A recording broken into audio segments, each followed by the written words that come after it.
我是赵少康，欢迎你来到 TVBS 少康战情室。在我们现场特别来宾，许志杰委员、陈世轩议员、尹乃菁小姐、柯志恩委员、叶元之委员、钟佩君议员。哎，这个川普哦，每天都有花招哈、哦，他这个总统做的真是很忙碌哈。哦、这个他上午呢，5号上午突然在白宫新闻简报室的屋顶跑到屋顶去了，然后对底下的记者开玩笑说：“我要装核导弹，打谁？”哦，他现在最恨的是俄罗斯、印度啊。那另外呢，这个俄罗斯已经退出中程飞弹条约，所以呢，怕是不是冷战又起来了？哦，当然他们有这种协议啊，哦，所以大家都销毁啊，什么中程飞弹等等等等，控制核弹头在多少颗以下。那显然俄罗斯觉得你们都联合起来围堵我，联合起来打我，哦，不断的提供什么？昨天荷兰又给乌克兰5亿欧元。哦，然后呢，这个其他国家也开始接着一个一个哈，好，你们搞我，搞你们啊。那 Bloomberg 说，不过俄罗斯一方面这个用核弹的威胁，一方面又说好了，我把空中停火当成一个礼物。然后川普满意啊，因为川普讨厌这个普丁，就是说你老是去炸那个基辅嘛，那我现在不炸了可以吧？但地面部队还维持，我地面打了这么久，我占了他1/4土地，那我现在怎么退啊？我退要全部还他，那不是过去3年白打了吗？哦，所以就是空中停，你满不满意？这样可不可以？哦，另外呢，川普也讨厌印度，说印度经济已死，哦，而且要加码25%的关税，哦，然后呢，莫迪就印度的政府说，对川普此举毫无应对范本，将继续寻求台面下谈判。啊，好吧，台面上也没什么好谈的，台面下来谈。啊，然后呢？国务卿卢比欧说，川普对俄罗斯感到挫折，而且渐渐失去耐心，再不停火，不止对俄要用关税来制裁，购买俄国的油、天然气要遭殃，给你们所谓的次级制裁哦，印度、中国啊，我们看一下。川普走上白宫的屋顶阳台，比出各种夸张手势，跟记者聊天。What are you trying to build? What? Sir, Do you approve? You saying more missiles? Are you building missiles? 比划发射飞弹动作是想吓唬普京吗？川普希望压低俄罗斯石油价格，普京才会停止杀人，因此施压印度，输美商品关税将不止25%，放缓未来24小时还会大幅调高对印度的关税。Do you still plan to follow through on your threat to impose 100% tariffs on all countries that purchase Russian energy, including China? Well, I never said a percentage, but we'll be doing quite a bit of that. We have a meeting with Russia tomorrow. We're going to see what happens. We'll make that determination. 关税的部分，川普说232条款特定产业国安关税的半导体和药品，在下星期左右会公布。We're announcing on semiconductors and chips, which is a separate category.Because we want them made in the United States. 川普在 CNBC 专访中被问到是否再参选下一届总统，他先说也许不会，又改口称希望参选，不过也认可副总统范斯可能是 MAGA 继承人。So it's too early, obviously, to talk about it, but certainly he's doing a great job, and he would be.Probably favored at this point. 川普若不想交棒，将会破例成为挑战美国宪法的总统。川普说要对运送俄罗斯石油的影子舰队实施新的制裁。来珍，我觉得这个川普真的是浑身是戏哦。那全世界的媒体跟着他转，像你看他到这个白宫屋顶，白宫被称为人民之家哦，是以这样来著称。那你看川普，我们刚刚出了比较一个小的一个细节哦，他就是很想在白宫留下一个永久的纪念，所以你看他重新把这个椭圆形办公室的做一个整装，然后也放了总统的照片，也做了那个天使的这个雕塑，还有非常的多的一个状况啊。那这些都是完全显示他个人内在一个非常狂妄自大，又很希望能够被大家所关注的这样一个特质。果然他所讲的话，不管从关税，全世界都被他跟着跑，好不好？然后你看像刚刚的印度，他不爽就是25，然后呢哪一天又变成一个什么样的状况之下面又开始，所以难怪每个人都没有一个准则。其实他对整个全世界经济造成最大的影响，就是因为大家不知道他豁免的条件，还有他最后的部分到底是给予一个什么样的一个所谓优惠，或者是一个什么样的制裁，大家是无所适从。你知道无所适从的时候，对于很多企业来说是很难有个依规的标准。印度就是一个非常标准的一个例子。那今天大家比较关切的就是他开的这个玩笑，就是有关于这个核弹的这个层面，我都不知道这个美国的总统啊，这是世界第一大强国的总统，怎么可以拿核能这种东西来当做是一个玩笑话，而且站在人民之家的顶端。所以说他这个开了这个玩笑之后呢，你看俄罗斯的这个目前为止安全委员会的副主席就在 X 平台上面就警告美国，你最好记住，俄方还握有苏联那个时候的末日核打击的能力，而且所有的国家都想要把这个所核弹头来送过去给你们。你看，就拿核对核来做一个玩笑，其实这个很怕擦枪走火的。所以说，我觉得川普他的戏剧性人格，但是呢，他的言行必须要。那川普看到这个俄罗斯的这个国安局的这样说法之后，他马上就说，我要下令将2艘的这个核潜艇部队部署在适当的区域。那这样彼此之间的交贸，不是就把核的能力就完全又把它诉诸于大家，然后让大家全部都吓得要死。不过，川普虽然对普丁说了这么多的重话，不过大家还是认为他的理智度还是在，因为呢球还在他的手上，所以他虽然说了那么多的，以前说24小时要立刻停战，现在你看现在已经几月了？8月了，8月的时候又要该给他50天，所以大家就对于川普的部分，我们就是只能每天跟着他来做一些的回应。至于他所讲出来的50天，或是8月7号是否要关税，我说实在的，都还有很大的变数。那既然有这么大的变数，那我觉得我们每次在坐在这边很慎重的讨论他一件事情之后，在下礼拜之后，又把我们上礼拜所推的又开始给推翻了。所以这就是戏剧型人格，我觉得大家就静观其变吧。但变来变去，现在变成50天了哈。对啊，上个礼拜之后是10天。对对啊，对不对？然后呢，现在变50天，所以变来变去，来金。这川普今天这一幕啊，很有意思啊。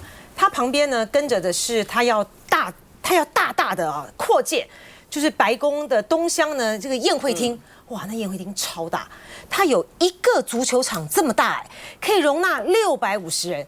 所以他今天呢，跟着这个建筑师呢，从这个白宫的国宴厅的门走出去，在新闻简报室和西厢廊柱上面屋顶上面行走。所以对于记者来讲，当然就觉得他们在那边干嘛？然后又喊了之后，没想到川普会讲那样的话，说我要来装这个核弹哈。不过其实我真的觉得很好笑，就说呢。因为呢，川普呢，他就是一个非常的，就像刚才知恩讲的，一个好大喜功的这样子一个人格，他要呢留在美国人的心目中的，就是一个我是王，我是呢历任的美国总统以来，我做过历任美国总统没有做过的事情，而且他就是好大喜功。你想想看，他在这个第一任期的时候，川普1.0的时候，他到法国看到了阅兵，我也要搞。所以他就真的搞了，然后呢，他到了中国去，中国不得了，有紫禁城然后呢，那个英国就更别讲了英国是在这个美国人的心目中呢，我是殖民母国，文化上面的母国然后呢，他们有白金汉宫，有这个温莎古堡，然后法国有这些。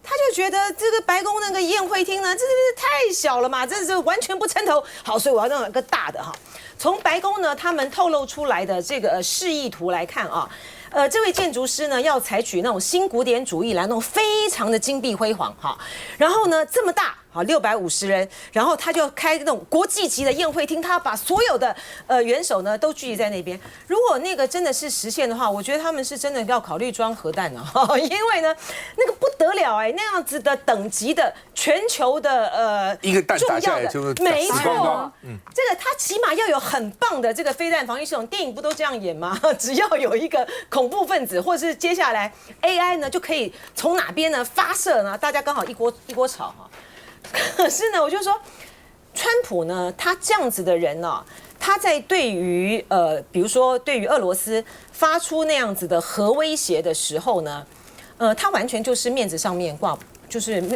不住你普丁怎么可以就是完全都不听劝？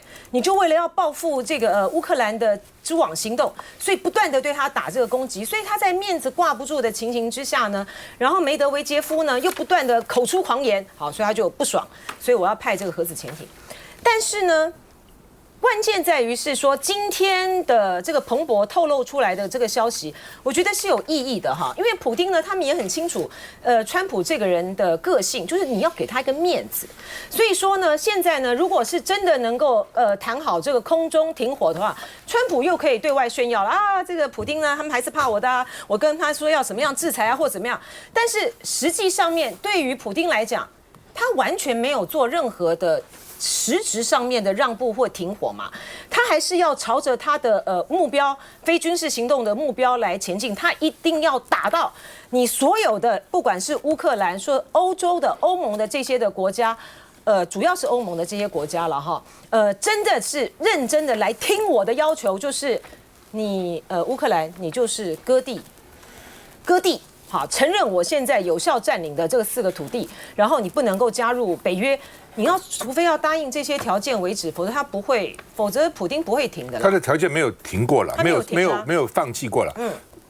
我占你的乌东要给我，然后呢，你这个乌克兰不能加入北约，对，然后北约的势力不能东扩，然后呢，对于讲俄语的这些在乌克兰讲俄语的人，必须要尊重，不能够打压他们。看起来这个泽连斯基也不会同意，特别是领土怎么会给你呢？对啊，所以这个搞不完了哈。或者乃金刚讲说，如果说他那个白宫如果真的都是世界领袖去，他防卫真的很严格。我举我的例子给你听，我当环保署长的时候，在巴西里约热内卢开地球高峰会，美国代表团住在希尔顿饭店，高尔副总统以及环保署长。那时候我透过这个前副跟那个美国环保署长约，我去看他在他的旅馆。我到旅馆，我吓一跳。我们这旅馆我们就随便住，对不对？希尔顿整栋包起来，外面坦克车啊，飞弹架在前面啊，坦克车我一看吓一跳，这是干嘛？坦克车那边飞弹对着，就保护他那个代表团。那如果说白宫那还得了吗？很严重，而且他们的仇敌太多，而且很严重啊。就是说，他在这个新建的这个过程之中，为什么现在对于白宫他来讲呢，是还有特勤安全是一个很大的问题？你想想看，他在东乡还是离很近，对不对？你包括在这个建造的过程里面，你进去的包商很多的工人，你只要里面掺一个人。大家就一起死吧！他应该去到北京看看，到时候白宫干成像紫禁城一样，他搞不好对当皇帝了。休息了再回来。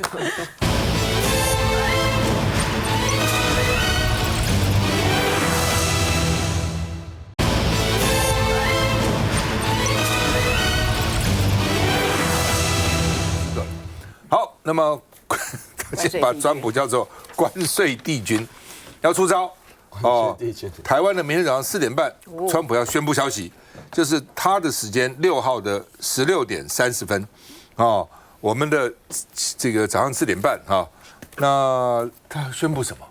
不知道可能跟关税有关然后呢，他突然昨天又说，我的关税有效啊，你看我一讲关税，台积电就来投资啦，要投资3000亿，台积电原来是说。拜登时候650亿，川普再加1000亿，1650亿，怎么变成3000亿了呢？对，台积电还不敢反驳川普，他对川普的讲话，台积电没有回应，他只是另外讲，说哎呀，我过去讲多少投资没有改变，他不能讲说川普你错了，我们要投资3000亿，还不敢得罪他，随便你乱讲所以呢也蛮惨的所以呢下礼拜美国要公布半导体的关税，这对台湾来讲很重要到底会怎样？那台积电说计划就是1650亿没有要3000亿但是他也不敢太大声不敢跟川普去辩论，然后还说有人说要入股 Intel 49%，到底有还是没有那所以呢这个怕川普又给我们加关税呢20%不够，加到25%，反正川普每天这样自己加嘛川普说日本投资我5500亿。这是美国的钱嘞，日本钱怎么变美国钱呢？而且欧盟他如果不付，我就加他的税，反正你们都要付我关税。欧盟要投资6000亿，所以我把它关税从30降到15%，不投资我再回到30%。日本虽然说要投资5500亿，告诉你是我指定他投资项目，不他自己决定，我指定的，赚的钱90%是我的。那不就是我的钱了吗？所以他讲是我的钱是有道理啊。那日本是什么？日本过去赚了他1兆1000亿美元的外汇存底一半吐出来，你们赚我的钱，你们以前偷我的，现在通通给我吐出来哦。所以呢，这个川普现在很得意，说你们都拿钱来，大家都拿钱来，不拿钱来就提高关税哦。因为他以前有本书叫做《谈判的艺术》，交易的艺术 The Art of Deal 哦，交易现在叫做抢劫的艺术哦，The Art of Rob 哦。然后呢，这个郭志辉他昨天有讲嘛。哦，他说：“哎呀，要不然就再加3500、3000、3500、4000亿。”后来他就说这是假设的哈。那到底要不要投资3000亿美金台积电？郭志辉说是假的啦。然后再问他说：“你真的是假的吗？”他说不知道，他真的也不知道，他怎么会知道川普呢？那你不知道就不要乱讲嘛。哦，所以呢，郭志辉、王世坚说他有进步，但是要谨言慎行，每天乱讲话啊。那另外呢？美国牛的内脏、老猪的肾脏含莱克多巴胺，是不是要降低松绑？哦，来换我们关税的降低。卫福部长说，我也没有办法代表说明。我们现在通通不知道，通通然后谈判代表也都不讲话。哦，说什么 AIT 跟美国驻美代表处签了一个约，保密。两个都非政府机关，都是白手套，然后签了一个保密协定，通通不能讲，立法院问也不能讲啊。黄国昌说，赖政府跟全台湾说的一切都是机密，没有什么不是机密 ，everything 是机密啊。所以呢，这个那美国的不是钱啦，就是川普第一任的这个资深顾问惠顿说，萧美琴的时候只想去拉拜登，只想跟民主党好。那民进党现在在川普的赖清德在川普的心目中每下愈况，为什么呢？因为你去跟那个世界那种什么左派思想搞在一起，什么性别多元化啦、废核啦，都是川普最讨厌的。那你们就是搞这个，找一个公关公司，结果那个公关公司每个月花6万美金，公关公司还是共和党人不喜欢的。你们只想去巴结民主党，根本觉得共和党支持你就是活该的。所以共和党现在很气你们。我们看一下。当你们在你们的企业的经济领域，也是维持国家的竞争力。行政院长卓荣泰谈到经济，台美关税谈判来得及在生效日7号前从暂时性20%往下调降吗？不过美国总统川普宣布1个礼拜将公布半导体业关税，并且又点名台积电。We have the biggest in the world, as you know, from Taiwan is coming over and spending $300 billion in Arizona, building the biggest plant in the world for chips. 院长，现在川普说台积电对美投资提高到3000亿美元。部长，这个川普有提出这个3000亿台积电的投资，有收获到这个相关的讯息了吗？这个是假讯息。对，川普提到台积电计划投资3000亿美元，卓院长没听下脚步回应，倒是经济部长郭志辉认为是假讯息。另外，川普再澄清他和大陆国家主席习近平可能的会谈。川普说自己和习近平的关系一直很好，强调不是他要和习近平会谈，而是习近平提出要会面的。川普说很有可能在年底之前跟习近平会谈，但这个前提是美中要达成协议，他才会和习近平见面，不然就没意义。Here's an idea. What Donald Trump likes is deals. Come up with a deal. That's what I'd say. Thank you. Give him a success. 强调谈判就要有交易，不过川普前顾问惠顿以台湾如何失去川普为题，指赖政府在一连串失策，从没能在川普当选立即尝试致电，到原计划规划出访，坚持过境纽约，对美政策听从全球主义左派的萧美琴，导致台湾与川普渐行渐远。来，原之委员。郭志辉那个回应啊，这让人家很怀疑到底政府到底有没有准备好。因为今天早上记者问他那个事情，理论上来讲，郭志辉他去拜访民进党党团，他应该对于今天时事很了解。就记者问他说：“那是不是台积电要再去美国投资3000亿美金？”他第一时间说那个是假消息，然后还问说谁说的？记者跟他说川普说的。他说：“哦，那我不知道。”就是说，就是你怎么可能你不晓得，然后你还可以去拜会民进党人？你不知道这个事情是大家今天最关注的事情吗？就是我们台积电对台湾来说这么重要，之前已经去投资1650亿，如果还要再增加投资3000亿，你这个事情你没有掌握，而且是川普说的所以这个政府到底是对这个事情是有没有在重视啊？我觉得这个是非常的离谱。那因为接下来我们的关税到底是多少，现在不晓得因为他都没有讲嘛。我觉得啦民进党政府为了为了面子给国人交代，他一定会想尽办法把20%降到15%，甚至是10%。但关键是他付出什么代价，让这20%变成15%、10%？因为数字很直观，大家会拿这个数字来比。日本、韩国是15%，我们20%啊，那个政府谈得很烂。可是你后面给的代价，那个可能是之后的事，它造成的影响也是未来才会呈现。所以眼前他会想办法让那个数字降下来。但是我觉得我们要去盯的就是代价到底是什么。今天日本是投资了5500亿嘛，南韩是3500亿，我们是几千亿，而且我们这个几千亿里面有没有包含？假设我是觉得川普不会无缘故去讲这个东西的，是不是有一些什么眉目他才会出来讲？如果台积电又要去美国增加投资，那请问这样台积电去美国增加这个投资，算不算在我们关税谈判增加去美国投资的一部分？看起来川普好像是没有要认，因为昨天有媒体报道是川普认为说这个是企业是我们的努力啊，跟你政府有没有关系？所以政府是不是另外又要用主权基金的方式去做投资？而主权基金钱从哪里来？是要用举债吗？还是用什么方式去做投资？我觉得这些细节，这个政府都要，其实应该要适当的跟我们讲，然后那跟大家讲。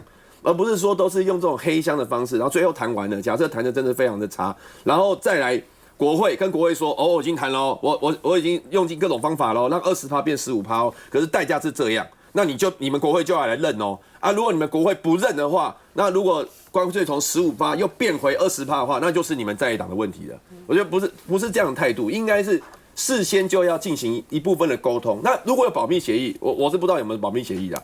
你不用讲细节，可是你可以把一个方向让大家来讨论。就像今天早上那个邱泰源他被问到，因为美国一直认为说那个要这个美猪美牛这个部分是非关税贸易障碍嘛，邱泰源他也不敢讲啊，感觉上好像这个部分是不是政府就要退让？可是之前你告诉我们说开放莱猪，大家吃不到莱猪，是因为我们原产地我们会标示，但现在如果要退，这个事情也是一个大事那难道这个大事不应该事先大家先来讨论一下吗？就是你直接让出去，最后再要求国会通过吗？那这个责任到底是谁该负？而且最后关税税率要你们通过啊？对啊，还是很代价。就如果我们的关税全部这个开放啊，零关税还是要改啊。自觉。我想，当然我在猜了哈，最后的结果哈，可能应该也是15%啦。我跟刚言之讲的。